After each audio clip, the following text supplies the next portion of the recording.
Hola, bienvenidos a esta nueva edición de América Ahora. Soy Wang Xiaochuan, les saludo desde Beijing. En primer lugar, nos trasladaremos a Estados Unidos para analizar la realidad del desempleo entre los latinos y veremos cómo las familias de inmigrantes indocumentados se han visto especialmente afectadas por la crisis sanitaria desatada por la pandemia de COVID-19. A continuación, bajaremos hasta Brasil para descubrir una de las mayores riquezas culturales del país, los idiomas. Y es que en Brasil, además de portugués, se hablan más de 2 centenares de lenguas. Quédense con nosotros. Empezamos. Inmigrantes indocumentados en Estados Unidos hacen frente a las dificultades que provoca la crisis sanitaria. Descubrimos los más de 2 centenares de lenguas que se hablan en la nación sudamericana, además del portugués. Según la Oficina de Estadísticas Laborales de Estados Unidos, la tasa de desempleo entre los latinos en este país es mucho más alta que la de cualquier otro grupo racial, entre los que se incluye afroamericanos y asiático-americanos. Antes de la pandemia de COVID-19, el número de parados se situaba por debajo del 5%. Pero unos meses después del inicio de la crisis sanitaria, la cifra se disparó hasta casi el 20%. Hoy en América Ahora hablamos con 2 familias de inmigrantes que están en proceso de regularizar su situación en California y que tienen que hacer frente a los estragos causados por el brote pandémico. Helados, pásenle, bienvenidos. En San Bernardino, California, a 1 hora del este de Los Ángeles, vive Roberto. Roberto es un inmigrante en situación ilegal procedente de Guatemala. Su mujer, María, es mexicana y tampoco ha legalizado su estancia en el país. María y Roberto tienen 4 hijos, todos ellos nacidos en Estados Unidos. El mayor es José. Le siguen Miguel, Rafael y Daniel. La familia sobrevive con el pequeño negocio de helados que el matrimonio inició hace un par de años. Esta compañía, desde que amanece hasta que anochece, tenemos que sacar para mantener a nuestros hijos. Desde que se estableció en suelo estadounidense, la familia ha vivido de alquiler en el garaje de una casa, el cual cuenta con una habitación minúscula.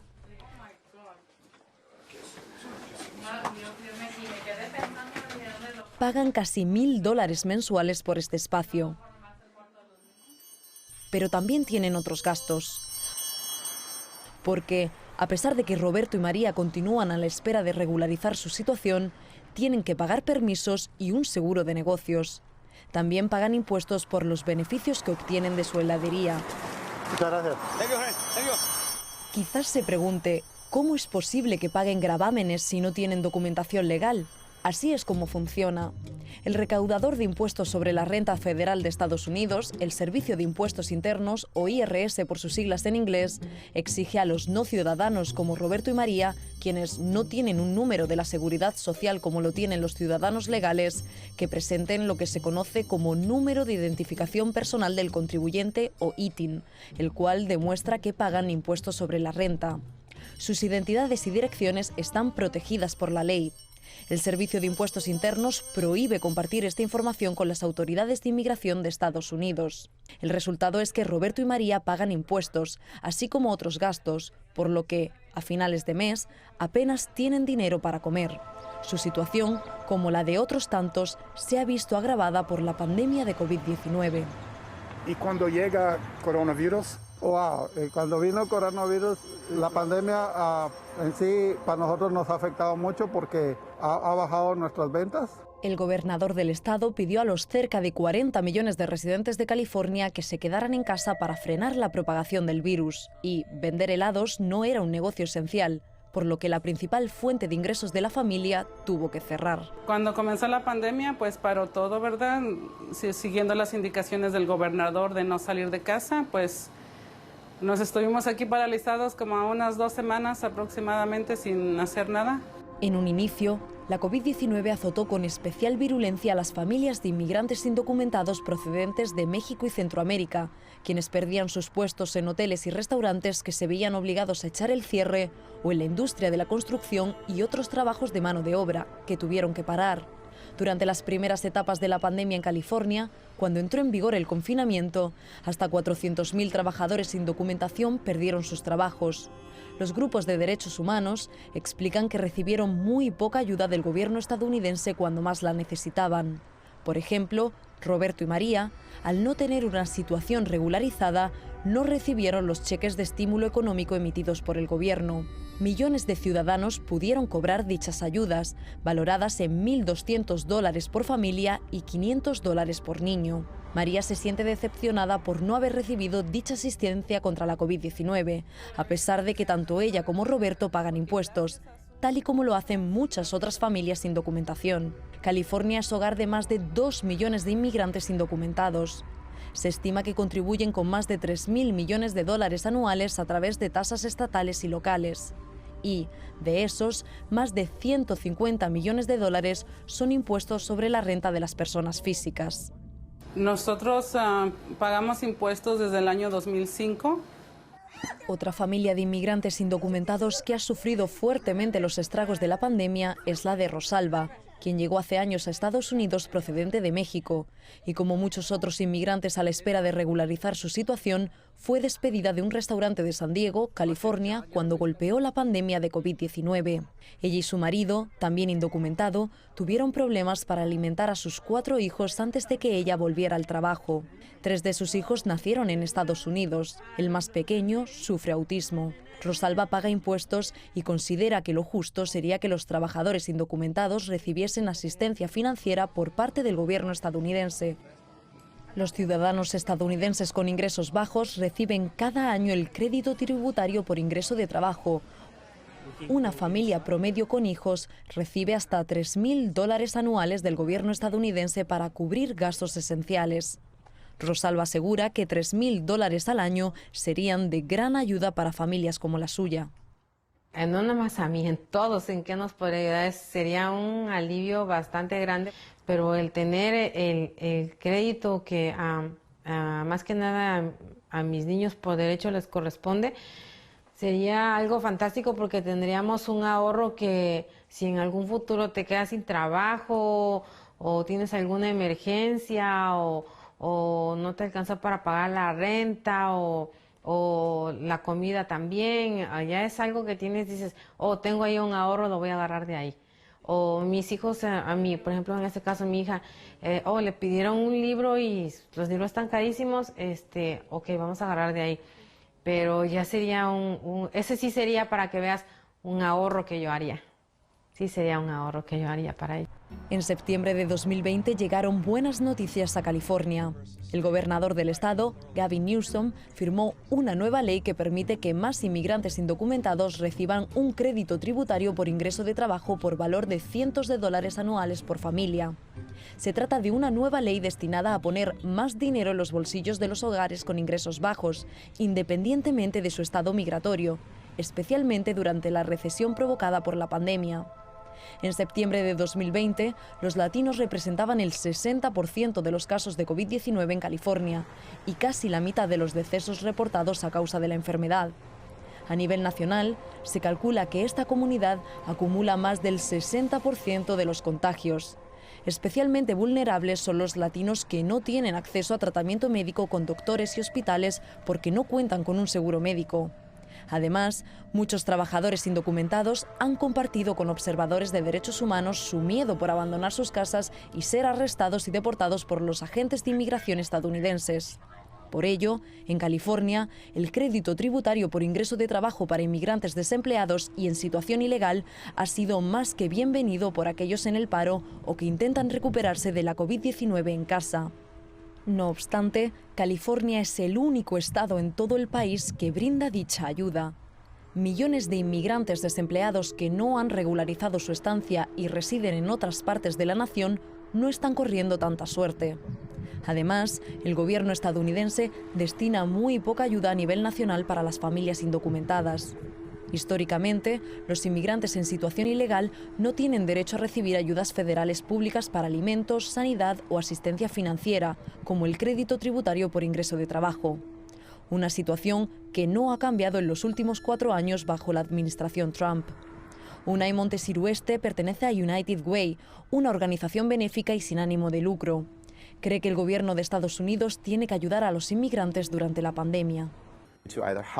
Ayudar o entorpecerles el paso, y ahora mismo lo que estamos haciendo es ponerles trabas. Les dificultamos el camino porque les decimos, trabaja, paga impuestos, pero aún así no tienes número de la seguridad social. De esta manera, a quienes castigamos es a tus hijos y a la comunidad en la que vives, porque no va a recibir tu dinero. No podrás ir al supermercado o a cualquier otra tienda a comprar lo que tengas que comprar. Así que nadie va a beneficiarse de esos ingresos fiscales. Ninguna tienda ganará ese beneficio. No se contratará a nadie como resultado de esos beneficios. Así que ahora hemos herido al trabajador, hemos herido a sus familias, nos hemos herido a nosotros mismos. Montesirueste cree que a la ansiedad que enfrentan los inmigrantes indocumentados durante la pandemia se suma el hecho de que los agentes federales de inmigración continúen buscando y deportando inmigrantes y, a menudo, separando a los padres de sus hijos.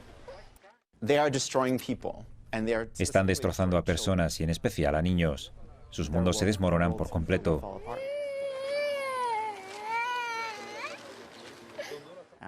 Y es una injusticia horrible, absolutamente imperdonable. Para Montesirueste, la historia de los inmigrantes indocumentados que llegan a día de hoy a Estados Unidos es muy diferente a la de aquellos angloeuropeos que fueron recibidos con los brazos abiertos en Isla Ellis a finales del siglo XIX y principios del XX. Sin duda, aquellos inmigrantes que pisaban suelo estadounidense a través de Isla Ellis seguían el procedimiento requerido por el gobierno en esos momentos. Pero, más adelante, nuevas leyes de inmigración en Estados Unidos cerraron las puertas a esos procedimientos adecuados para muchos inmigrantes hispanos. Si vas a Isla Ellis, las historias que escuchas son de las personas que vinieron a este país para tener una vida mejor. No vinieron con millones de dólares en el bolsillo, llegaron sin nada. Es la historia más contada en la vida estadounidense, especialmente por los políticos estadounidenses, sobre cómo tenían familiares que venían de Alemania o Italia, o de cualquier lugar, quienes no tenían nada más que agujeros en sus bolsillos. Ya sabes, que solo tenían una moneda para subsistir, y a través de su trabajo y sudor, fueron acumulando más monedas, hasta que se convirtieron en familias estadounidenses de clase media. Los inmigrantes siguen escuchando ese discurso, pero ahora se lo hemos quitado. Al decirles que si vienen aquí con agujeros en los bolsillos les echaremos, o que si vienen aquí con agujeros en los bolsillos les negaremos el camino, les estamos privando de comenzar de la nada en Estados Unidos y ascender. Y eso no solo es desgarrador para los inmigrantes, sino también para los hijos de inmigrantes. Ellos creen que somos carga del gobierno y nosotros no somos carga. Yo sí le podría decir al gobierno que no somos criminales, que no somos delincuentes, que no somos unas personas que atenidas al sistema.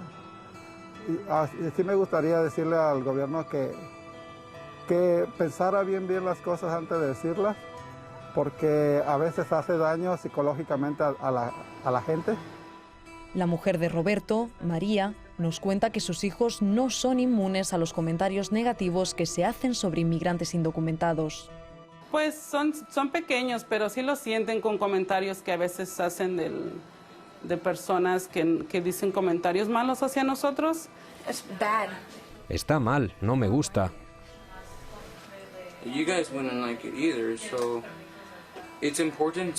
A vosotros tampoco os gustaría. Es importante ser educado y respetuoso, tener respeto los unos por los otros como hermanos y hermanas. Y solo seguir adelante. Es la mejor manera de hacer lo correcto. And you just move on, and it's a great way of doing the right thing. Lo correcto, dice Unai Montesirueste de United Way, sería que el gobierno de Estados Unidos reformase su política de inmigración para que los inmigrantes indocumentados y sus hijos estuviesen protegidos contra la pobreza durante la pandemia de COVID-19. Creemos que todos los niños merecen la misma protección contra la pobreza. Moralmente es ahí donde deberíamos estar.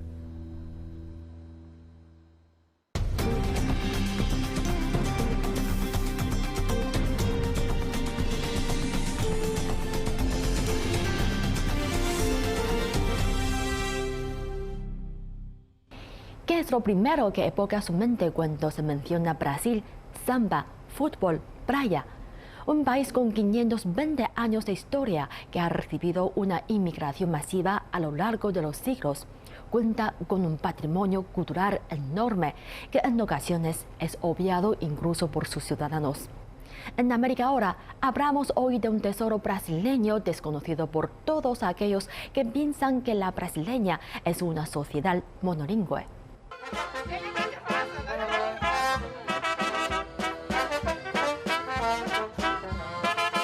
Kom out glücklich auf der Redesperre. Gut kommen auf der Redesperre. Kom goed en Maragall. Bienvenidos a Morro Reuter. Ubicada en el estado brasileño de Río Grande del Sur, la ciudad fue fundada hace casi 200 años por un grupo de inmigrantes alemanes y a día de hoy cuenta con una población de 6.000 habitantes. A pesar de que el portugués es la lengua oficial de Brasil, una amplia cantidad de ciudadanos de la región habla hunsrickeano riograndense, Hunsrück, una variedad del Hunsrückisch, que a su vez es un dialecto del alemán. Cleo Altenhofen es lingüista en la Universidad Federal de Río Grande del Sur. Junto a sus colegas, ha pasado 2 años trabajando en la compilación de un glosario de Hunsrück, una herencia cultural que dejaron en la zona los inmigrantes procedentes del centro y oeste de Alemania. El lenguaje es, ante todo, la identidad y el sustento de una comunidad. Los habitantes de Hunsrück construyeron una sociedad cohesionada que emigró como una unidad. Vinieron a Brasil juntos y se quedaron juntos, llegando incluso a relocalizarse en distintos puntos del país. Crearon una comunidad donde no había ninguna otra y mantuvieron su idioma vivo comunicándose entre ellos. El idioma perdura tanto tiempo como se le da uso. Cuando los portugueses iniciaron la colonización de Brasil en el año 1500, el país estaba habitado por indígenas. A partir de la segunda mitad del siglo XVI y durante un periodo que se prolongó hasta 300 años, varios millones de esclavos africanos serían trasladados forzosamente hasta el territorio sudamericano. Tras la independencia brasileña en 1822, el país recibió olas de inmigrantes procedentes de todos los rincones del planeta, desde Europa a Asia pasando por Oriente Medio. Además de portugués, se calcula que en Brasil se hablan alrededor de 250 lenguas, que se clasifican en lenguas autóctonas o indígenas, alóctonas, las traídas por grupos de inmigrantes, criollas, afrobrasileñas y el lenguaje de signos, denominado libras. Algunos opinan que estas lenguas indígenas son tan valiosas como la biosfera. Son una ventana al mundo. Son conocimiento ancestral. En Brasil se hablan aproximadamente 54 lenguas procedentes de comunidades inmigrantes. El alemán, el italiano y el polaco son las más activas, cada una de ellas con sus propias variaciones y dialectos.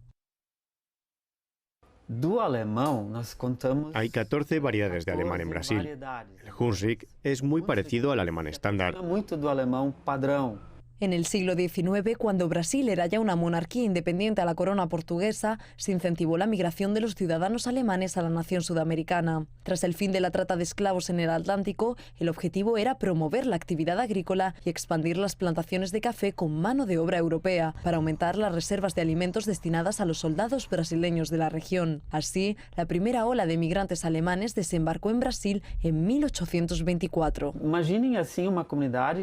Piense en una comunidad procedente de diferentes regiones de Europa: Alemania del Norte, del Sur, Pomerania y Westfalia. Aparecían problemas comunicativos, por eso el Hunsrück asumió el papel de lengua vernácula. Nicolau Butenbender es un inmigrante de 5ª generación alemán. Durante nuestro encuentro nos llevó al lugar que su tatarabuelo, Matthias Mombach, fijó como residencia cuando llegó con su familia en 1829. Los Mombach tuvieron que atravesar la espesa selva antes de llegar al pico de la colina donde finalmente construyeron esta casa. Nicolau nos cuenta que Matthias fue un antiguo soldado de la Guardia Imperial de Napoleón. Algunos decían que era un ermitaño porque quería vivir aislado y en cierta manera consiguió evitar conflictos con los indígenas que habitaban la región. Otra historia que gira en torno a su persona es que era un fugitivo, que huía de las persecuciones tras la caída de Napoleón. Matías llamó al poblado en el que se asentó Gualachay. Poco a poco otros le secundaron y también se instalaron aquí. Ahora el pueblo pertenece a Moro-Reuter. Cuando visitamos Moro-Reuter, la ciudad estaba celebrando su 27º aniversario como municipio independiente. La influencia de la cultura germana estaba presente en la música, las vestimentas y el lenguaje. El Hunsrück era el idioma que se hablaba en todos los negocios del mercadillo de campesinos. No me considero brasileña, soy alemana y me gusta hablar alemán. Siempre hemos hablado Hunsrück, lo hablo con mis hijos. Mis nietos mezclan los idiomas. La alcaldesa de Moro-Reuter, Carla Chamorro, nos cuenta que, a pesar de que las generaciones más jóvenes están migrando a los centros urbanos, el alemán continúa siendo el idioma que principalmente hablan en casa. Hablamos alemán y tenemos costumbres que han pasado de generación en generación, las cuales nos hacen ser quienes somos a día de hoy. Aproximadamente el 3% de la población brasileña habla un segundo idioma en casa. De hecho, en el estado de Sao Paulo reside la mayor población nipona fuera de Japón. Por su parte, Paraná es el estado con el mayor número de descendientes eslavos, polacos, ucranianos y rusos. Otros 2 estados del sur, Santa Catalina y Río Grande del Sur, también cuentan con un alto porcentaje de residentes de origen eslavo. El Hunsrück ha sobrevivido durante casi 2 siglos, en parte gracias al aislamiento al que lo han sometido los lusoparlantes. Las familias tenían una media de 10 hijos y los varones se dedicaban a las tareas de construcción. Cuando los brasileños se unieron al bloque de los aliados en la Segunda Guerra Mundial, el país prohibió el uso de las lenguas de naciones enemigas, como lo eran Italia y Alemania. El veto tuvo un impacto más que significativo en los habitantes bilingües de los centros urbanos. Sin embargo, en las áreas rurales, los hablantes tenían una exposición muy limitada al portugués, por lo que el efecto de la nueva norma se sintió en menor medida. Cuando era adolescente, eu tinha vergonha. Falar en alemán está muy vinculado. Cuando era adolescente me daba vergüenza hablar alemán porque se asocia mucho más al campo que a la ciudad. Sin embargo, conforme me fui integrando, me di cuenta de que la multiculturalidad es realmente un privilegio. Eu sou uma mistura de culturas. Heute ist der 26. März. La globalización ha influido en que las personas sean conscientes de que hablar varias lenguas es una gran ventaja. Con el fin de fomentar la multiculturalidad, las escuelas de Moro-Reuter ofrecen un plan de estudios bilingüe. Profesores como Keina Werle animan a los padres a que hablen alemán en casa. El bilingüismo también está presente en el mercado cultural. El dramaturgo y director Betinho nos guía a través de Brasil y Alemania con su obra representada en Hunsrück. Hemos inventado algunas palabras alemanas con influencia del portugués. En mi obra nos las hemos ingeniado para revivir algunos términos que ya no se utilizaban en alemán. El segundo grupo de europeos que llegó a Brasil en el siglo XIX fue el de los italianos. El italiano también tiene muchas variedades dialectales. El veneciano o veneto, el milanés, etcétera, etcétera. Pero en Brasil su mayor manifestación está en el talián. Precisamente el talián nos trae a otra ciudad, Serafina Correa, a 3 horas en coche hacia el interior del estado de Río Grande del Sur. Rodeada de réplicas de monumentos italianos, esta ciudad de 15.000 habitantes también es conocida como la capital del talián, una variante de la lengua veneta. De la mezcla de varios dialectos, creamos un nuevo idioma, el talián, la lengua neolatina más joven que existe. Paolo Masolini es el principal artífice de que el talián sea reconocido como parte del patrimonio cultural de Brasil. Brasil no invertía en el reconocimiento de los idiomas, ni siquiera se valoraba el tupi-guaraní, la lengua indígena del país. Fuimos los primeros en Brasil en suscitar un debate real en torno a la diversidad del lenguaje a nivel nacional.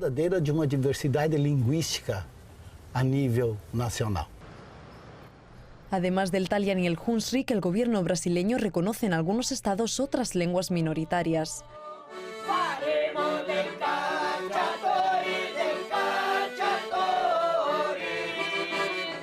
Se estima que 2 millones de personas hablan talián en Brasil.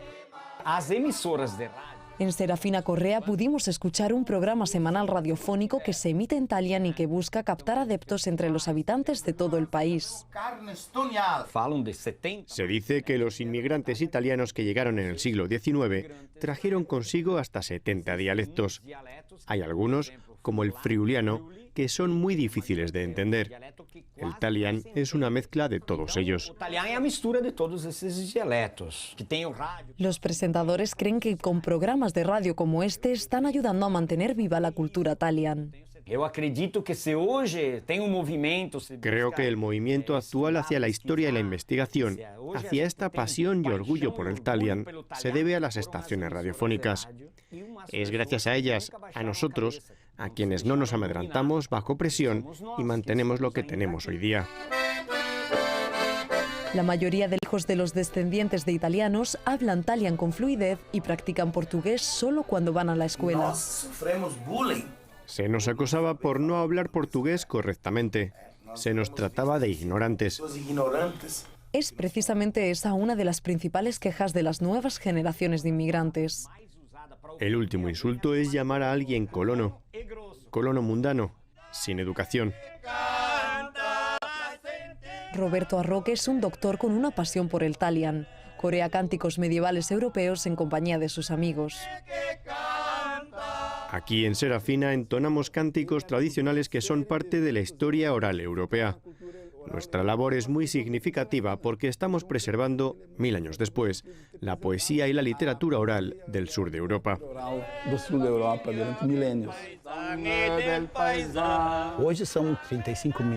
Actualmente hay 35 millones de italo-brasileños cuyas raíces son italianas. Y queremos seguir así sin sentirnos solo brasileños, porque estamos orgullosos de nuestros antepasados. Brasil es un depositario de conocimiento de algunas lenguas que ya no se utilizan con tanta frecuencia en los lugares donde se originaron. A veces los inmigrantes tomaron prestadas palabras del alemán y del portugués. En otras ocasiones utilizan palabras como Luftfahrt. Luftfahrt existía en Alemania cuando emigraron. La primera sílaba, Luft, significa aero y la segunda, Schiff, significa barco. Luftfahrt significa avión en Hussig, pero en alemán avión se dice Flugzeug. En Brasil todavía existe la palabra antigua Lustwig, pero en Alemania este término significa Zeppelin. De esta forma evolucionan los idiomas. Toman prestadas palabras de otras lenguas, crean vocablos nuevos, en definitiva, se adaptan. La influencia portuguesa en las lenguas alóctonas de Brasil es obvia. Los colonos portugueses incorporaron muchas palabras indígenas en su vocabulario. Lo mismo ocurre con las lenguas europeas, que se influyen entre sí. Resulta evidente que un idioma cambia en el transcurso de 2 siglos. Y, a pesar de la infinita dedicación de Cleo para que el Hunsrück sea reconocido como Patrimonio Cultural Inmaterial de Brasil, considera que promover el multilingüismo en el país es incluso más importante. No tiene sentido hablar mi idioma si no se tiene interés por el de la otra persona. La conciencia plurilingüe es enriquecedora desde el punto de vista educativo y además promueve la tolerancia. Durante nuestra estancia en el sur de Brasil tuvimos el privilegio de apreciar la alegría y el orgullo que transmiten estas comunidades de inmigrantes. Y lo que más captó nuestra atención es que, a pesar de que sienten una fuerte conexión con sus antepasados, la mayoría de las personas con las que hablamos nunca ha visitado Europa. En Serafina Correa conocimos a Josefina Cavazzotto. ¿Cuántos años? 100. Josefina estaba celebrando su 100º cumpleaños rodeada de todos sus hijos, nietos y bisnietos. América, América, América. Generaciones que han mantenido una rica herencia prácticamente intacta durante más de 150 años. Una prueba irrefutable de que su cultura, como muchas otras en Brasil, está más que viva. Con todo esto terminamos esta edición de América Ahora. Gracias por sintonizarnos durante esta media hora. Soy Wang Xiaochuan, Beijing. Nos vemos en la próxima edición.